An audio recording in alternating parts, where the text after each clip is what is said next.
Dona Luísa, tudo bem? Tudo bem. Pastor Rafa, pastora Sil. É nóis. E aí, acharam que a gente ia morrer na primeira edição do podcast? Não. Estamos aqui com mais uma edição para voltar aquela resenha saudável, aquela resenha que a gente senta, invade o teu lar, invade o teu PC, seu celular, o que quer que seja. E bater aquele papo, aquela resenha, trocar aquela figurinha. E é isso mesmo, aqui é um papo descontraído. A gente vai procurar trazer sempre o melhor conteúdo, então não fique de fora, fique ligado. Hoje mais um tema. Hoje vamos dar uma suavizada, né? Vamos falar mais de amor hoje, vamos pegar um pouquinho mais leve. Isso, vamos pegar leve? Vamos nada. Vamos lá. O papo aqui vai esquentar já. E o tema hoje qual é? Quem é Deus para você? É isso mesmo, quem é Deus para você? Será que você concorda com a missionária Maria das Graças Miriam, do Xuxa? Diz que Deus é o cara lá de cima. Você concorda com ela? Você concorda com ela, pastora Bruna? Eu não. Pra Você mim, concorda, pastor Rafa? Não. Não. Pastora Sil? Você concorda com ela? Que Deus é o cara lá de cima? Ah, ele é o cara e que mora lá em cima, né? Pode ser. Depende de qual andar que ele tá, né? Paulo não falou que era o terceiro céu? Então é por isso que existe esse podcast. Pega o elevador. Vamos pro terceiro céu agora. Tem muitos dependes aqui. Então nós vamos descortinar isso, vamos desconstruir. Beleza? Vamos nessa? Quem é Deus para nós? Fique ligado aí que você vai descobrir. Para a gente já começar esse papo, vamos lá. Pastor Rafa, quem é Deus para você? Eu tenho o hábito de fazer uma oração todo dia de manhã. E todo dia eu falo que Jesus é rei. E aí é até um pouco mais amplo, porque para mim não é só tipo um rei, aquele cara coroado e tal, não sei o que lá. Não, é o cara que põe tudo no lugar. Ele tem o universo na mão dele. Esse é o Deus, meu Deus. Pode ter autonomia, é carta branca. E é único. Não é o barbudo de vestidão branco, cabeludo? Chosen. Dizem que é. Tipo Dumbledore, não é esse? Aquele pregado na cruz. Pelo South Park é o ornitorrinco, né? Eu não consigo pensar em Deus como uma imagem, mas eu consigo pensar que uma das características de Deus é que ele é muito bem-humorado. Eu acho que ele dá altas risadas da gente. A gente não entende, né, pastor? É o que você define melhor. Ele tem um senso de humor, assim. Refinado, é um senso de humor refinadíssimo. É aquele negócio, ele vai construindo um negócio, não sei o que, daí quando ele quebra a sua perna, aí você fica assim, daí ele, quebrei sua perna. Para o pastor Rafa, Deus é o Roberto Carlos. A pastora Sil. Mas você não desenterra uma vez só por ano, não. Não faz isso. A pastora Sil é o Difante. É um cara bem-humorado. E você, pastora Bruna? Pra mim, Deus sempre teve uma imagem de amigão. Parceiro, daquele que tá comigo no dia ruim, no dia bom, aquele que dá aquele tapinha nas minhas costas quando eu faço um negócio, daí vai falar, não fez mais que sua obrigação. Mas também aquele cara que me corrige, me exorta, me dá suquita, mano, que me dá... Cara, ele faz eu me tornar cada vez um melhor, assim. Eu gosto muito de falar que Deus é meu melhor amigo. Porque eu não enxergo ele como algo distante, não enxergo ele como algo não real e também não enxergo ele como alguém que pune. Mas ele é o meu melhor amigo, porque ele fala o que eu tenho que ouvir, mas ele me corrige naquilo que eu preciso ser corrigida. É muito louco isso. A gente brincou um pouquinho, mas é muito verdade isso. Cada um, né, nós temos uma tendência de idealizar um Deus. Né, de acordo com as nossas formações, Com a nossa história. com a nossa história. Né, e tem o que a pastora brincou, é o Deus barbudo, é o Deus amigão, é o Deus bravo, é o Deus que pune, é o Deus que põe no colo, é o Deus que é o bombeiro, né, que só apaga incêndio. Então, a gente vai construindo uma imagem de Deus. Né, e isso está muito relacionado ao nível de relacionamento que a gente tem com ele. É isso, pastor? Acho que é mais ou menos isso, né? A problemática da parada toda, né? A gente... É normal a gente imaginar que Deus é um cara distante. Até você pode pegar, não, porque Deus é o rei e tal, não sei o quê. Só que assim, ele sempre deixa claro que ele é um Deus pessoal. Ele é uma pessoa, ele é um Deus, ele é um ser racional. Uma pessoa que faz de tudo para que você sinta que ele está do seu lado. Isso é notório na Bíblia, em todos os momentos. É na conversinha no final da tarde em Gênesis, é sentado na meia na última ceia, é no final dos tempos, quando vier a Nova Jerusalém, que todo mundo vai sentar na festa do Cordeiro. Entendeu? Isso é notório ao longo da Bíblia inteira, em todos os momentos, em todos os profetas e tudo mais. Esse é o grande lance do cristianismo, né? Porque, diferente de quase todas as religiões, nós temos acesso a um Deus pessoal. É um Deus vivo. O cara está aqui, ele está aí com os caras que estão assistindo. Ele não só vive, como ele se relaciona com a gente, ele quer se relacionar, e não é um relacionamento baseado em sacrifícios, baseado em entregas absurdas, mas é um relacionamento tão íntimo. Você parou para pensar que ele pede para a gente chamar ele de pai? O criador do universo. Às vezes eu fico viajando e falo, gente, mas ele criou o mundo, ele criou o universo. Eu sou uma poeira e ele me chama de pai. Então nós temos a possibilidade de nos relacionar com Deus Criador lado a lado, frente a frente, do nosso lado. E eu acho que é essa diferença do cristianismo para tantas outras crenças que tem por aí. E é muito louco, porque às vezes, nesse idealizar de um Deus, de um ser, óbvio, soberano, mas um ser inacessível, que muita gente tem essa imagem, né, de um troll, sei lá, enfim. O que inibe isso, pastor, na sua opinião? O que você acha que inibe de trazer esse distanciamento, esse excesso de liturgia, para não faltar uma palavra melhor agora, de falar com ele, esses dedos, esse excesso de dedos, esse medo, porque a gente já sabe o que a gente vai falar, ele já sabe. Sim. Né? Eu acredito que é a própria religiosidade, são os conceitos, são os sofismas, são as distorções culturais que a gente tem a respeito de Deus. Né? A gente encontra, assim, diferentes formas que as pessoas expressam o que Deus significa, mas a gente também tem contextos religiosos que nos levam a nos afastar de Deus. O que são esses contextos? São teologias vãs, são coisas que são levantadas sem fundamento na palavra de Deus, que é a Bíblia. O próprio pecado te distancia muito de Deus, porque ele começa a gerar em você pensamentos e concessões que te fazem achar que talvez aquilo não gere em Deus um machucado, que aquilo não afasta Deus de você, porque afinal de contas, 70 vezes 7, Deus vai me perdoar todas as vezes que eu errar, Deus tem o reino. Tem! Deus não é um Deus que pune, mas ele é um Deus que ensina. E nós só gastamos tempo para ensinar alguém quando a gente tem um amor por essa pessoa. Tem uma série que chama Deuses Americanos, que mostram várias entidades como sendo deuses modernos, que vai desde a internet, a televisão, o orgulho, o sexo. E num dos capítulos tem uma festa da deusa Primavera e todos os deuses se reúnem, esses novos deuses. E lá tem vários Jesus. E um dos personagens pergunta, mas por que tem tantos Jesus? E a dona da festa fala que cada crença, cada um acredita em um Jesus diferente. E eu acredito que justamente isso, por ser muitas vezes criar uma barreira entre nós e Deus, pela religiosidade, até por um preconceito de Deus, porque existe um preconceito. Exatamente. Que é o Deus bravo, muitas vezes o Deus injusto. Quantas vezes a gente não ouve, mas se Deus existe, por que permite tanta coisa? Exato. Se Deus ele é bom, ele é amor, por que tem tanta pandemia e guerra? Então, esse preconceito de Deus faz com que cada um não consiga se aproximar de Deus para conhecer Ele realmente. Então, cria a sua própria imagem de Jesus. Uns acham que Ele é o good vibe, né? Aquele Deus, Ele perdoa tudo, o riponga, né? Paz e amor. Outros acham que é o Jesus ruim, o Deus ruim, punitivo, que você fica sempre bravo. Não, olha, não anda fora da linha, senão eu vou jogar um raio. E isso impede que conheça o verdadeiro Deus.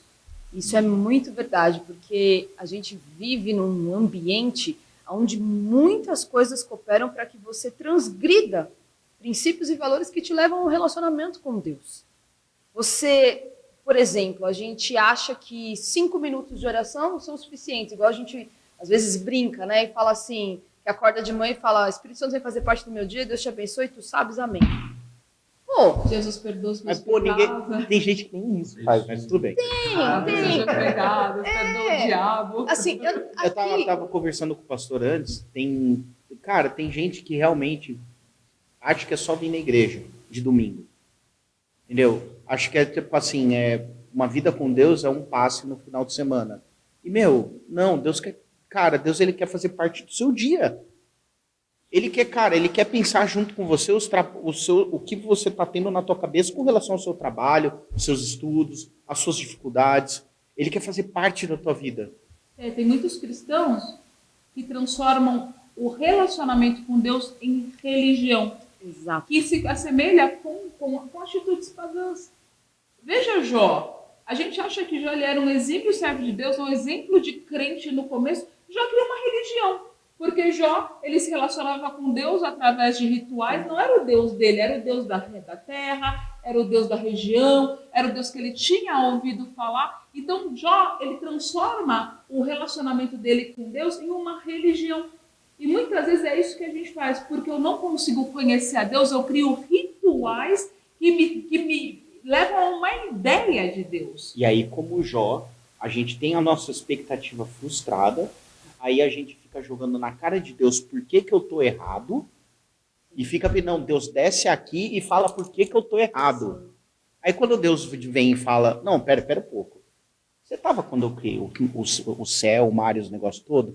Você não sabe como o universo funciona, meu amigo. Você não sabe nem qual é o meu mote. Você não sabe, velho, você não sabe. E sabe o que é mais engraçado nesse relacionamento com Deus e nisso que a gente está trazendo? Que muitas vezes até Deus se mostra numa linguagem que você entende que ele está confirmando aquilo que você está errado. Mas a tua mente, que criou-se uma religião ou um padrão de relacionamento, fala, não, Deus, mas espera aí. Tudo bem. Senhor, eu pedi o azul marinho. Mas o seu azul marinho vem um tom a menos. Então tem uma vírgula nessa história. Tem uma mudança. Eu não estou tão errado assim. Porque esse tom de azul marinho se assemelha um pouco naquilo que eu estou te falando, então não é que o azul marinho está certo. E a mente do ser humano, ela te leva a essas viagens no sentido de trazer para você o domínio da sua vida, das suas decisões. Como se a gente fosse poder como se nós pudéssemos subjugar dominar a Deus. Aí eu falo, é muito louco essa viajada que a gente está dando aqui, porque quando a gente aceita Jesus, quando a gente entende que nós pertencemos a Deus, e quando a gente declara isso com a nossa boca, a gente entra numa Nárnia. Eu costumo brincar, né? Por que uma Nárnia? Porque você acha que tudo na sua vida vai se resolver. Porque, nossa, eu tenho as melhores experiências porque eu me sinto amado, só que passa 24 horas.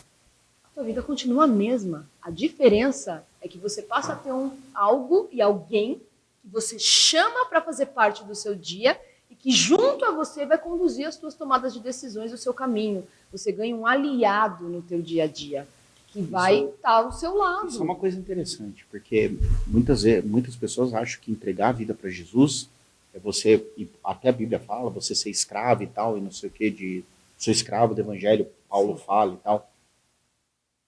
Ok. Só que Deus, ele não vai jogar ele não vai puxar para ele todas as decisões. Ele quer que você corrobore com a obra dele. Ele quer que você seja participante da glória de Cristo. Exato. E daí que Deus, ele deixa de ser essa imagem da força da energia, dessa religião, porque Deus não cabe em caixinhas, Deus não cabe em rótulos. Ninguém explica Deus, isso não é uma máxima, isso é uma realidade. E aí que não adianta a gente explicar para quem está assistindo quem é Deus, porque ele vai sempre se encontrar naquilo que é a nossa experiência íntima. Precisa ter o processo de Jó. Você só vai conhecer a Deus quando você se aproximar dele, quando você deixar ele fazer parte da tua vida e quando você realmente desconstruir essa ideia fixa que você tem, né? Essa imagem do Deus que você criou, para deixar ele se revelar na tua vida. E como ele se revela? Porque tão importante quanto a gente saber quem é Deus, né? A gente desmistificou isso um pouco aqui, dentro das características, dentro do perfil, dentro das personas que a gente cria de Deus. Né? Antes de entrar nisso, eu queria perguntar para vocês, legal, Mas em prática, como eu conheço esse ser que a gente está construindo junto aqui, né? Aspas, né? Aspas, aspas, aspas. Né? Eu vou puxar a sua pergunta. Teólogos. Aí eu vou propor isso. Lógico. Vamos subir um pouquinho. Carregando aqui. Tem um carretel de 500 Agostinho de Hipona, o bispo de Hipona, um dos maiores teólogos da história, ele tem uma metáfora chamada metáfora dos 2 livros. Né? Deus ele escreveu 2 livros. Um deles é a realidade e o outro deles é a Bíblia, que ele é chamado de revelação geral e revelação específica. Os dois, a revelação geral, ela dá indícios de quem é Deus, como se você visse um quadro e você sabe, pela como ele pinta e tal, assim, esse aqui é um Da Vinci. Agora, a revelação específica, ele fala, não, é assim que se relaciona comigo. Entendeu? Então, assim, eu acho que quando você casa os dois, a ponto de o Deus da Bíblia, ele ser o Deus da sua realidade, você casa essas 2 revelações, você tem um relacionamento maduro e completo com ele. Ou pelo menos que vai ter um caminho de amadurecimento. Porque a cada dia você vai tendo uma revelação diferente. Né? É uma evolução, né? Não para. Não para. Mas um ponto de atenção importante que a gente tem que ter aqui, essa questão da maturidade, ela é fundamental. Mas a gente está falando aqui com uma galerinha que está começando agora, de 15. Processo, né? É um processo. Então, para essa galerinha, eu acho que a gente poderia começar dizendo, irmão, presta atenção, vou te chamar de irmão com carinho, como se eu fosse realmente sua irmã. Não é um jargão religioso que eu quero usar agora. Como você ora para falar com esse seu Deus? Quebra a religiosidade, porque a gente tem um padrão, né? A gente entra na igreja e a gente ouve as pessoas orarem e você fala, nossa, que lindo o jeito que ela ora. Mas a oração é uma conversa, brother. É você entrar no teu quarto, no teu carro, no teu ambiente ali onde você se sente à vontade, você chama Deus para um papo. Eu gosto muito de falar que eu tomo café com Jesus. No teu secreto, né? Nem necessariamente no secreto, às vezes. Às vezes você vai se... na rua. É na rua que você vai se relacionar com Deus. E a gente precisa quebrar esses padrões e essas religiosidades, porque, cara, Deus não ouve só a oração da coluna. Altíssimo Senhor da glória, bendito seja o teu nome, venha a Não! Deus, eu quero falar assim, Deus, é o seguinte, senta aqui porque eu não estou entendendo nada disso que você está fazendo. Você vai falar comigo, eu vou enfiar a mão na cara do meu irmão. Não foram poucas as vezes que eu estava subindo o elevador para ir pro trampo e falando assim para Deus, é BO seu, eu não quero me estressar com isso, resolva. Aí parece que o negócio vai conduzindo, resolveu. E é bom a gente viver essas loucuras, essas experiências onde você sai dos controle daquilo que você está querendo ver para deixar ele assumir o papel dele. Papel de filho perfeito, né? Oh. Nós não temos nunca vencido. Eu acho que uma outra dica legal é, cara, desconstrói Deus na tua vida. Esquece esse Deus chato, esse Deus carrancudo, esse Deus mal-humorado. Esquece esse Deus que usa vestido e é barbudo. Começa a enxergar outros aspectos de Deus. Cara, se a Bíblia fala que Deus é amor, que um dos frutos, né, do fruto do Espírito é a alegria, você acha mesmo que Deus está lá em cima mal-humorado, procurando motivo na tua vida para te castigar? Começa a enxergar Deus como esse pai amoroso, como o amigão, como o rei, como o cara legal, como aquele que te ensina, como que nunca vai te abandonar. Mas para isso você precisa desconstruir muitas imagens que você tem de Deus. Isso é muito sério e eu acho que é extremamente necessário para os dias de hoje. Sai do âmbito de colocar Deus num pedestal no sentido de que ele não é próximo a você. Ele não é. Ele não é. Ao contrário, ele quer segurar na tua mão todo dia e falar, tá difícil, vamos junto, tô contigo. Ele quer o cafezinho da tarde com você. O cafezinho da tarde com você. Chama ele para perto. Deixa ele chegar perto de você. Ótima ideia. Então, toma café com Jesus. Ou toma chá, ou toma refrigerante, ou não come nada, mas chama ele para dar um rolê. Mas não esquece, dá um rolê com Jesus. Deixa ele se aproximar. E eu acho que para finalizar, a gente pode dar aquela dica de, cara, quer conhecer Jesus? Ele não tem Insta, ele não tem TikTok, mas ele deixou a história dele escrita. O melhor jeito de você saber direito quem é Jesus, sem essas ideias esquisitas que tem por aí, é lendo a Bíblia. Sem dúvida Leia. nenhuma. Leia, do leia, papo? leia. E se você leu o Evangelho e você não viu nenhum sarcasmo ou nenhuma ironia, você leu errado. Você leu errado. De Como a pastora fato. Ação Errado. disse, Deus é bem-humorado. Gostou do Ele é papo? super bem morado. Comenta aqui embaixo. Deixa lá sua mensagem. Se você gostou, põe um gostinho lá pra gente. Comenta. Mano, o caminho é esse. Curtiu o segundo episódio. Muda essa linha. Tira esse barbudo. Tira esse cabeludo. Tira essa pastora sorridente. Enfim, põe outro. Sexta que vem tem conteúdo novo no canal, hein?